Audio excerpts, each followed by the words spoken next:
What is your red flag in a woman or man when you're in the early stages of dating? Refers to herself as a bitch or a crazy bitch. Oversteps boundaries too quickly. Pushy. Tells you what to do. Invasive questions. I dated a guy for 2 months that flat out told my dad we started dating just before my birthday, so they met for a birthday dinner. He wanted to get me pregnant so he could lock me in. I then found out he had a separate life when his other girlfriend found my phone number on my business page. Playing head games. We're not in high school, and you aren't on The Bachelorette. Be honest, sincere, and forthcoming, and we'll get along just fine. I'm in my mid-30s. And thus am too old and rickety to jump through hoops. Got jealous about every single call you received, even when it was from your family members, accusing you of cheating with that whore you're on the phone with, even though that whore was your dad. They ended up being a major cheater in the end. Blowing up my phone at 2 in the morning is a big one for me. I don't mind so much if it's 1 or 2 messages late at night, so long as they obviously know most people are asleep around then. But if I wake up to like a dozen or so texts where they're growing increasingly mad that I'm not responding, it's a red flag. When a friend told me she's cheated on every boyfriend she ever had. Yeah, but she cares about me, bro. Spoiler, she did not. Lack of straightforward communication. If they aren't willing to compromise on things, or they think their time is more precious than yours. My ex lived about 30 minutes away from me. I always met at his place or his town for stuff, be never the other way around because he was too tired. It got under my skin because he literally was a 5 minutes drive from his job and I already averaged about 90 miles a day for work alone. So I'd drive for work, go home and then drive to his place. One day he tried rushing me out of our morning yoga class that ran over time. Like, got really uptight about it, so he wouldn't be late for work, still 5 minutes away. Meanwhile I was gonna have at least a 25 minutes commute to get to my job and wasn't that worried about it. I broke things off for other reasons, but that one really buttered my rolls because I dealt with it every day. The one that raises straight away for me is if they talk bad or down on others, even people they don't know, and it's merely off how they look or dress. When they dodge answering questions or cut you off when you're talking, I give them a pass the first time because it might be nerves, but if it keeps happening it's not okay. When I feel like I have to initiate every single contact between us, and if I don't we simply won't talk that day. I like girls who are physically affectionate, but my ex was so clingy she had her gay friends visit the gay bar I worked at to make sure I wasn't flirting with girls. Straight bartender at a 99% male gay bar. Being flaky with communication and or meeting up. To an extent life can and will get in the way, but there's a certain level of enthusiasm you want to see from a potential partner, and if they can't muster it during the honeymoon stage of dating, it's probably not going to improve later. Aggressive jealousy. Yelling. My pop was a yeller, as is my brother, sends me into immediate panic. If all their exes are crazy or assholes. I've got a few normal exes that due to life circumstances on one side or the other or both didn't work out. I've got a few that we just weren't long-term compatible, and like most I do have a couple that are at least they were different kinds batshit crazy. But if all their exes are jerks, it most likely means that they are the jerk. The 2 crazies I dated both spoke this way about all the former relationships. Them. Do you need some space? I understand. You. Yeah, I just need to get my head straight a second. Them. Wow, so you don't wanna talk to me? When they're way too clingy. My ex told me he loved me 2 days after we were dating, wanted to meet my family after 3 days, called my cat our son, constantly planned our future and how our kids would look like and our wedding, and I'm smart enough to know when to nip this shit in the bud. Geez, that doesn't sound healthy at all. I usually wait at least a week. Speaking from my experience from my one relationship I've had so far that was abusive. Distrust. If the person is suspicious you are a cheater on no basis other than their own insecurity. Run. OMG run please. Save yourself the heartache and degradation. Sending nudes or videos of herself getting hit from the back. 15 minutes into y'all's very first conversation ever. Yeah, very specific, I know. Started off with, you look better without makeup. Then, why are you wearing those shorts? What is that shit on your face when I did wear makeup? Can't you respect me by not wearing heels? Question mark, question mark, question mark. I don't understand why I didn't see these. Never being the first to initiate conversation or not making an effort to make plans, hang out. A lack of self-awareness. I once dated a guy who told 2 anecdotes of funny clusterfuck situations. Both featured clear moments where the fault was his lack of research, his failure to follow through, but both stories were told like everyone else caused the issues. Like, where you'd expect haha so yeah I should have done X. He would just say so Milo was an idiot and jumped. A week later and it was clear, he didn't see he was the common denominator in his issues. He was quick to blame others. Any suggestion of self-improvement was met by a blank stare. A touch of humility, and a lot of self-awareness, is so necessary. If they only listen to know when they can speak again. A few weeks into dating, my ex started telling his daughter to call me mommy. Her mother was very much in her life as they shared joint custody of the child. He wanted me to replace his ex entirely. It was the most hellish relationship I have had, and that was the starting point of it all.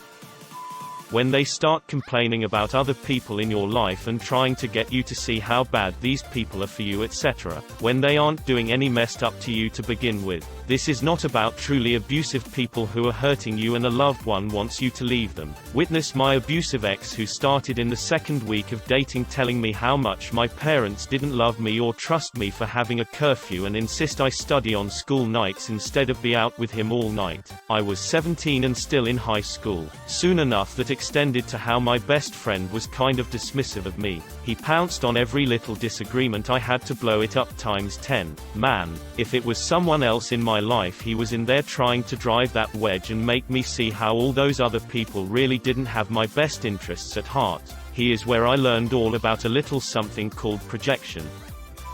First date and the woman kept calling me daddy. She didn't stop when I asked her to either.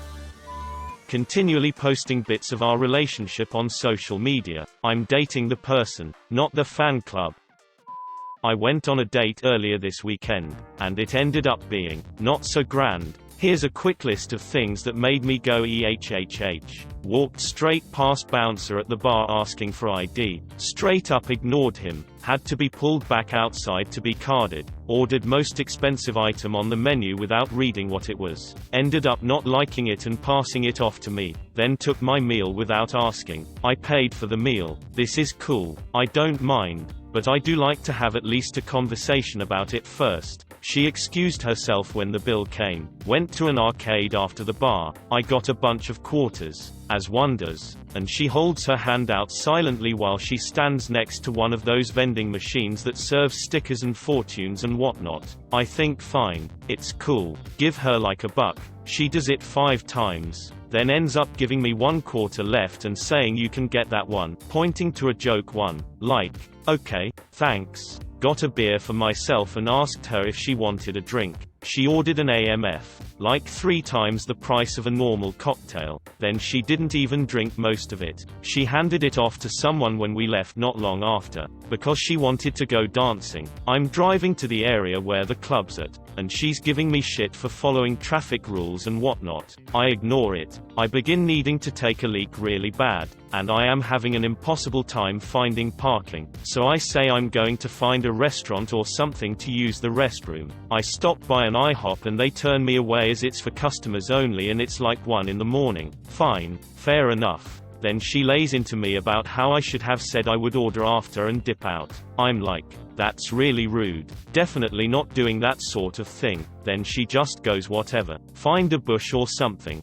I skipped that suggestion and found a cool convenience store with a nice cashier. It's approaching 2 a.m. The club is going to close, and she is still saying we need to get into the club. I haven't found anywhere to safely put my car. I'm not walking half a mile to dance for 10 minutes. So I say I'm sorry, but I think I would rather just hang out somewhere quiet. She sulks and says fine, whatever. End up listening to her talk about anime for like half an hour before taking her home. She wasn't a great person, either. She's a Twitch streamer, and apparently she's known in a Discord she uses as the villain. Basically shit talking stalking anyone she can and belittling people for fun. She laughed about how she made a heroin addict dance naked. I was appalled. So yeah, that was a fun, and expensive, night. Wow, that's so many red flags she could start a semaphore class. Someone who compliments you way too much. This might sound weird because of course everyone likes being complimented, but when I'm talking to you about something serious I don't want to hear "Sorry I couldn't concentrate, you're so beautiful," or "Wow I haven't heard a word you said 'cause all I want to do is kiss you," or the "damn time." This sort of clues me in that yeah, I'm pretty but you've put me on such a high pedestal that you can't see me as anything less than a goddess, and I want to be in a relationship, not worshipped because you have a weird fetish, if that makes any sense. I'm sorry I stopped listening, I was lost in your eyes. I knew this one girl who, on our first and only date, just would not shut up about how heartbroken she was that David Bowie had died 2 days ago. Every time I would try to steer the conversation elsewhere, she would say, "Oh yeah, that reminds me of the time David did XYZ." At first it was endearing, but it got annoying really quickly, and that was the end of that. I still sometimes wonder if I had caught her at a different time, if things would have gone differently. Bro, you got cock blocked from beyond the grave by goddamn David Bowie. Asking where I am, who I'm with, what I'm doing constantly. Sure, it's just a question now, but in 5 months it's not being allowed to be certain places with certain people. Controlling behavior is the biggest red flag there is. Shut that shit down immediately. If she develops a pet name for you, like Squirrel, and then proceeds to talk to you the entire time in a high-pitched girl squirrel voice on the way home so that you can put your phone down next to you and then pick it up 20 minutes later and she is still talking, and she's batshit crazy. I was dating someone for a few weeks and they wanted to meet up on a day I had school. I told them I was unable to meet with them. Their reply, "If you loved me you would do this for me." I said, "Good thing I don't love you, we're broken up." Constantly talking about their exes. My ex once got jealous of a cat. I got a little kitten while we were dating and he was over at my place 2 days after getting the kitten. I was pretty excited to have a kitty, and if you've ever had a small cat, they demand a lot of attention. So obviously, I played with the kitten while he was over and he got jealous of a fricking cat. Thanks God we're through, and my cat is still by my side. When the girl doesn't have any desire to develop her own life, career, passions, I want someone that I know that has a drive to go in life on her own and find her own happiness. When they put you on a pedestal from the beginning, you're so much cooler, skinnier, prettier, calm, etc., than my ex. Constantly comparing you favorably to an ex, because if they bitch and say nasty shit about their exes, chances are, they bitch and complain about you eventually. I ignored these flags in a couple relationships and neither ended well. Why is there a random new toothbrush in my bathroom? Trying to get into every facet of your life almost immediately. Trying to isolate you from friends. Who the is that texting you? In retrospect, attraction to an archetype of a person, in my case, I came to realize that he liked every woman with a similar color of skin. By the end I wonder if he actually thought I was beautiful, or if he just fetishized all black women, accusing me of cheating, despite me never cheating, with no indications that I had or would ever do such a thing. Repeating the same stories over and over, he ruminated on ways the world had wronged him, or situations where he saw himself as a hero, forgetting important details. My birthday, our wedding anniversary, put-downs, making blanket statements that holidays were stupid, thus negating my love of any holiday and implying that I was stupid for enjoying them. Same with music and movies. Viewing himself as a martyr in almost every situation. Fixation on topics that I found disturbing. Inability to compromise. He wanted what he wanted, when he wanted it. Otherwise, he would refuse to participate or engage. Acting super uncomfortable or grossed out when I mention my period. When they brag about all the guys that she kissed, or tried to be with her, that's a no-no for me. The whole I never do anything wrong. All my exes are horrible and I block them immediately. It's all their fault that this happened. Also, everything is always a thing that ends up like a 5-paragraph post on Facebook every single day. Dating someone that just got out of a long-term relationship, you can be sure that you will only be a recovery patch for them. Checking smartphone too much. Or constantly being on their phone when you're together, but it takes them hours to text back when you're apart. Shit hurts, yo. She plays Minesweeper. Red flags everywhere. Run quickly. Asking to build a house on my property. What? Asking you to unfollow certain people on social media, celebrities, internet personalities, etc. Jesus. Do people do that? That's not a red flag. That's a pull over and tell her to walk home flag. Hey, it's been a while. Are you busy? No reply. Hey, just checking if you're alright. If you need any help let me know, okay? No reply. 5 days later. I can't believe how insensitive you are. I was mad at you and you didn't even have the decency to ask me what's wrong. Is that why you were ghosting me? Why didn't you say it directly? How was I supposed to know you were mad? Anyway, why were you mad? Oh my god. You don't even know why I am mad. I'm not spelling it out. If you cared enough you would have known. Yup. That's the last conversation I had with her. That passive-aggressive bullshit.